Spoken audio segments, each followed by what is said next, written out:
what a great evening it is to have dinner out on the patio. Yes, maybe go to downtown Castle Rock. That's right. That's what I'm talking about because, well, we might have tomorrow during lunch to get out and then the other shoe drops. It comes not again. so much, yeah, especially on Friday. And looking ahead toward the weekend, we should rebound quite nicely. But wow, could we have asked for a prettier Wednesday evening as the sun slowly fades away off into the distance this evening. 66 officially out of DIA. We were in the mid to upper 60s in northern Colorado.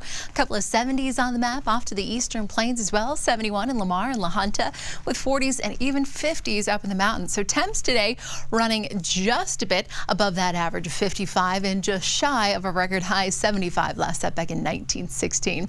We have one storm that is just barely grazing across southern Colorado. Otherwise, all eyes out to the Pacific where our next big storm is brewing. It's already pushing onshore across parts of northern California. Heavy rainfall around San Fran, the central coast. Snowfall stacking up around the Sierra Nevada range, and that will be in our backyard by pretty much this time tomorrow evening up in the mountains, and then on Friday here in Denver. Tonight, though, mostly clear skies. Temperatures still feeling good in the 30s here for the I-25 corridor. More 30s off to the eastern plains, teens, 20s. Pretty typical up in the mountains and through the foothills this evening. Overnight lows bottoming out to about 25 in Kremling and through Winter Park.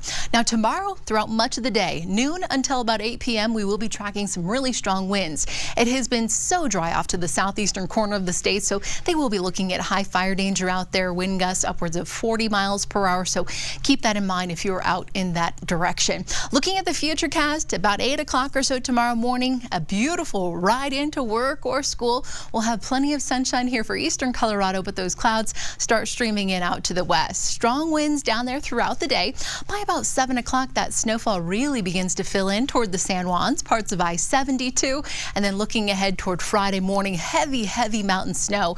If you're driving I-70, it could be a bit tricky because we are expecting some pretty strong winds up in the mountains as well, blowing and drifting snow across the higher mountain passes. Should be decent as far as the Friday morning commute. By Friday evening, that's when things get a little wild around here. We're going to be tracking rain, snowfall, especially further to the south toward the Palmer Divide. It's a relatively warm storm, so I'm not looking at any accumulation here in Denver, but we will all feel those strong winds easily. 50 to 60 mile per hour gusts stretching for the I-25 corridor off to the eastern plains late Friday.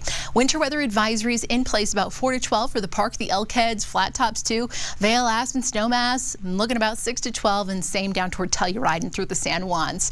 Out ahead of this storm, we have one more day to soak it in, walk the dog, get out on the bike. We'll be looking at highs in the mid to upper 60s tomorrow afternoon, more 70s lining up the eastern plains with those strong winds and the high fire danger. We'll be in the upper 40s in Blackhawk and Netherland with low 50s in Estes Park. Super 7-day forecast.